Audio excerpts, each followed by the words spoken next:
जय मंडल।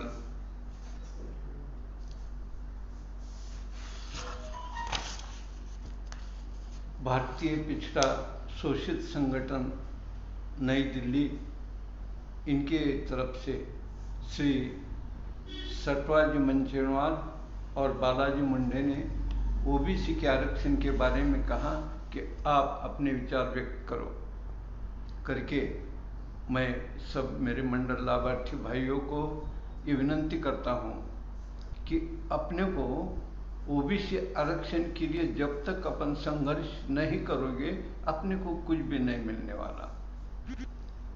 इसका इतिहास ऐसा है, 7000 साल से पहले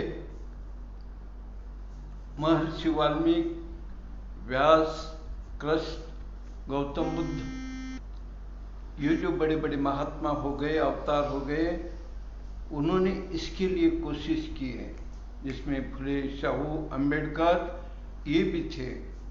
उन्हें जो प्रबोधन किया है वो प्रबोधन ये आप मंचवार, बालाजी मुंडे, आप जो कोशिश कर रहे हैं ये बहुत ही अच्छी कोशिश है।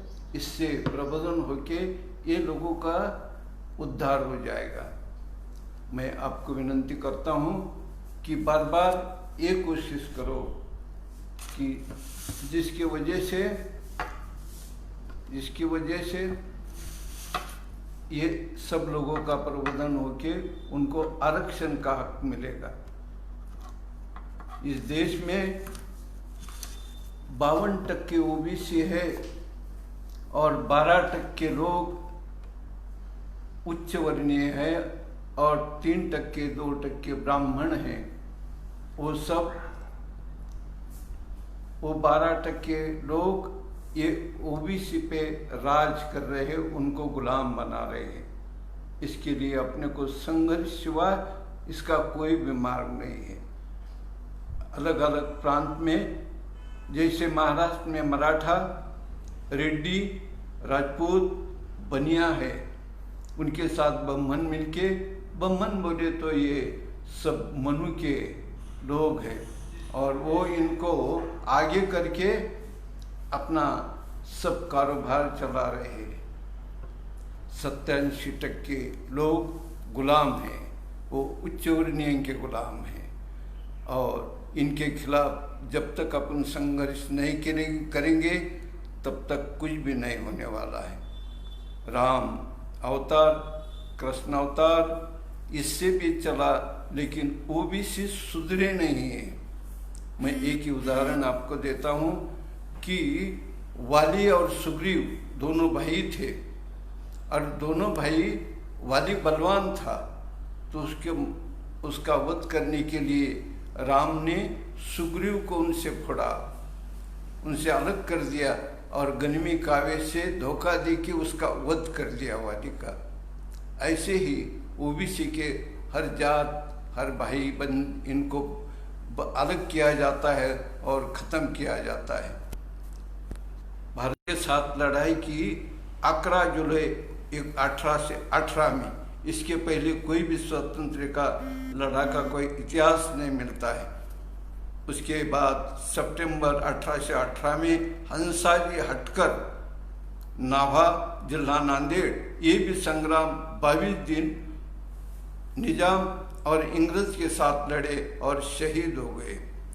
वैसा ही एक भिल्ल समाज का आदमी स्वातंत्र्य के लिए, ऐसी कहानी बताई जाती है कि उसको इंग्रजों ने पकड़ा और उसको फांसी दिया। 3 बार फांसी देने से भी वो नहीं मरा करके उसको एक खंबे को बंधा के, एक मंदिर के खंबे को बंधा के गोली मार के मार दिया। तो ये ओबीसी के लोगों के स्वातंत्र लड़ाई की उनकी ये है। तो महाराष्ट्र में, देश में ओबीसी लोगों ने स्वतंत्र मिला, उनका खून बह गया और ये जो 13% लोग ब्राह्मण उच्च वर्ण के हैं, उन्होंने उनका राज चलाया, उनके मफाद परिस्थिति, उनके स्वार्थ के लिए उनका राज चलाया। तो ये चलने के बाद जब भारत को स्वतंत्रता मिली, डॉक्टर बाबा साहब अम्बेडकर ने ये सब देखा कि अरे ये तो लोग गुलाम बन गए, इनको गुलामी से हटना जरूरी है। आपने वो SC ST को उन्होंने आरक्षण दिया, लेकिन 52% लोगों को नहीं दिया करके उन्हें जरूरी है। और वो आरक्षण के लिए उन्होंने घटना में नोंद करने के बाद उसका कोई अमल नहीं हुआ। वो कालेलकर कमेटी वगैरह ये वो सब होती रही, लेकिन बातों का खेल रहा। मैं इस बारे में यही कहूँगा कि डॉक्टर बाबा साहब ने जो 7 अगस्त 1989 में मंडल आयोग की मंडल आयोग लागू किया और लोगों को नौकरी में आरक्षण दिया। ये आरक्षण देने के बाद ये हमने सोचा कि अरे बाबा पहले 7000 साल से ये OBC भूल गए हैं अपना राज, अपना सत्ता लेने के लिए, या मंडल आयोग भी भूल जाएंगे करके हमने अपने औरंगाबाद बीड़ हाईवे 211 पे एक मंडल स्तंभ खड़ी किया 2002 साल को, और जिसके कि ये OBC देखे कि ये क्या है, ये काय के लिए है, तो अपना आरक्षण अपने हक के लिए वो लड़ेंगे, इसीलिए वो मंडल स्तंभ हमने खड़ा किया है। वो मंडल स्तंभ जब से खड़ा किया, हम OBC के विद्यार्थी को स्कॉलरशिप मिला है। संघर्ष वो मंडल स्तंभ से दिल्ली तक, सोनिया गांधी तक गए, और देश में पहले ऐसी वाकया घटना हो गई कि OBC के स्टूडेंट को स्कॉलरशिप मिल रही है। ये सब लोगों को स्कॉलरशिप मिलने से इतना तो नहीं, लेकिन एक गुलामी हटने का एक बहाना भी होगा। लेकिन भाइयों, ये महाराष्ट्र ये प्रतिगामी राष्ट्र है, प्रदेश है, ये पुरोगामी नहीं है। कहते हैं वो पुरोगामी है, लेकिन प्रतिगामी है। यहाँ एक शुगर सम्राट ऐसा है कि एक इलेक्शन में 100-100, 200-200 कोटि रुपए खर्च करता है और गुलाम बनाता है। एक मेरी कविता है 2002 साल में लिखी थी कि सहकार क्या है। सहकार हा एक मराठी में कविता है, सहकार हा एक उच्चवर्णीयांचा गट आहे आणि लूट के लाव और बाट के खाव हा त्यांचा कट आहे। एकमेका सहाय्य करू ही तर निव्वळ थाप आहे, आणि तेथे सगळेच बापांचे बाप आहे। सहकार हा, इसीलिए महाराष्ट्र को, फुले अम्बेडकर के महाराष्ट्र को सहकार ने गुलाम बनाया है। भाइयों, मैं आरक्षण के बारे में मेरी दूसरी कोई थोड़ी कविता पढ़ूंगा, मैं ज़्यादा आपका वक्त नहीं लेना चाहता। ये कविता इसलिए उसमें मराठी में है, वो आरक्षण हे आम्हा गुलामासाठी अमृत आहे। आरक्षण हे आम्हा गुलामासाठी अमृत आहे, धनदांडे जाबदांड्यासाठी ते विष आहे। घटनेनुसार आरक्षण हा उपेक्षितांचा हक्क आहे। समान संधीसाठी विशेष संधी हा गुलामाचा ध्यास आहे।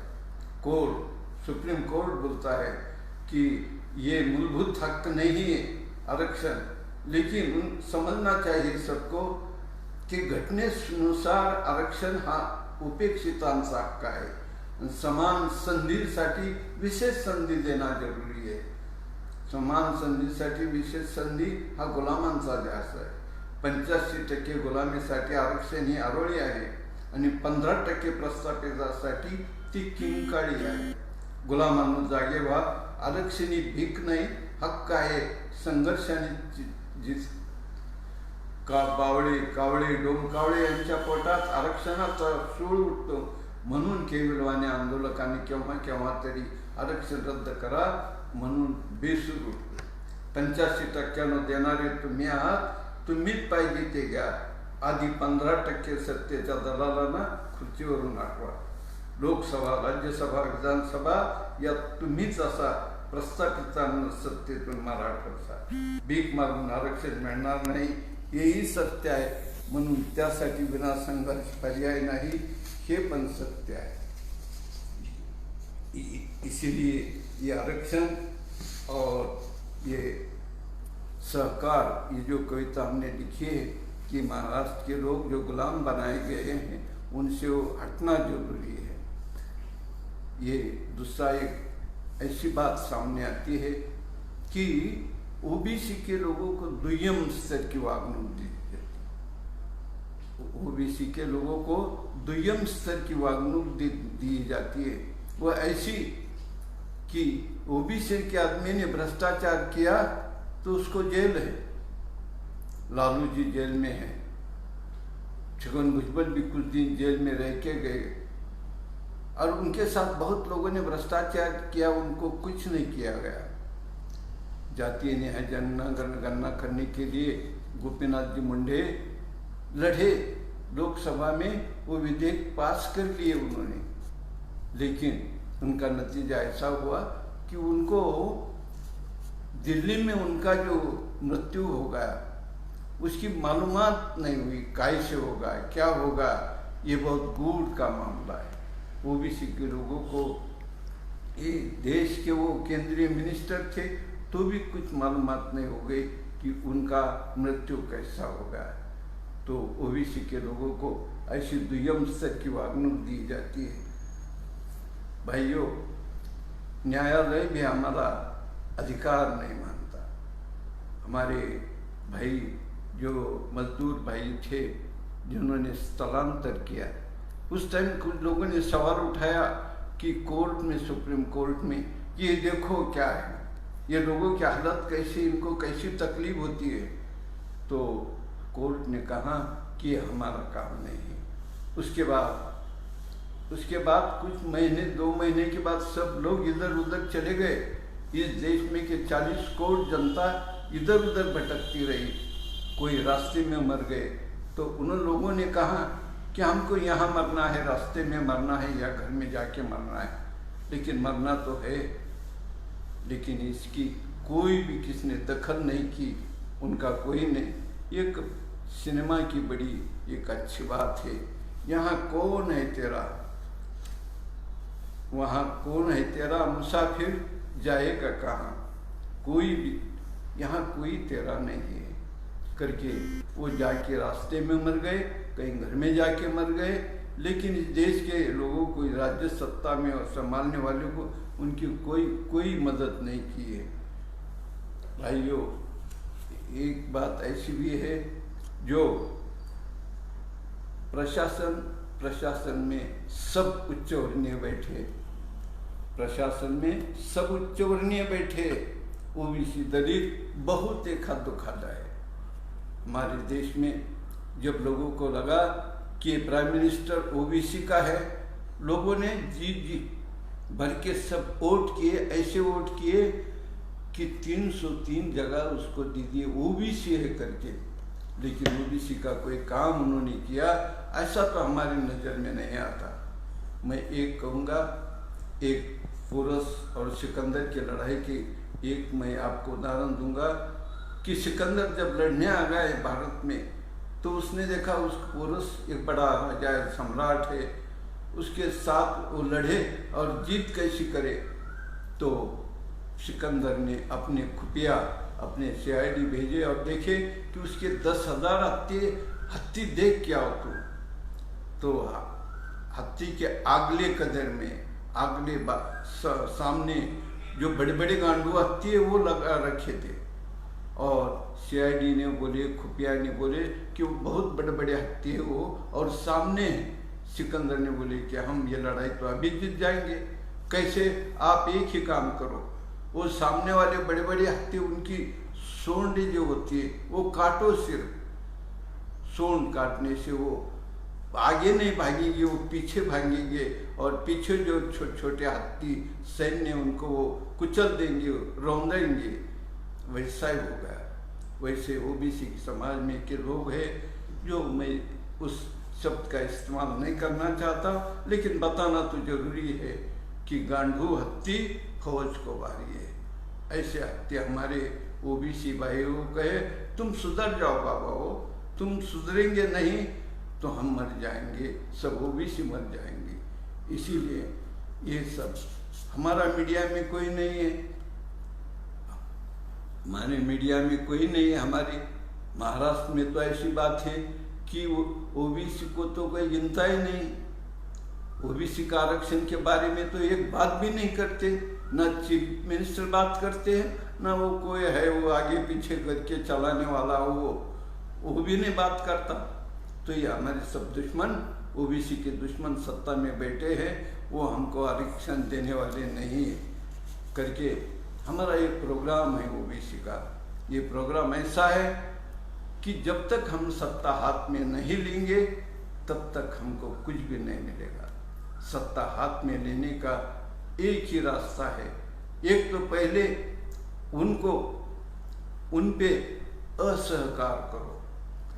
देहात में दलित, मुस्लिम ये लोगों ने बड़े बड़े किसान खेड़े में थे, उनके असहकार किया, वो पुनः मुंबई काम करने को गए, वो असहकार हो गए तो खेती सब पढ़ित हो गई, देहात के पाटिल पटवारी सब बर्बाद हो गई खेती होने से।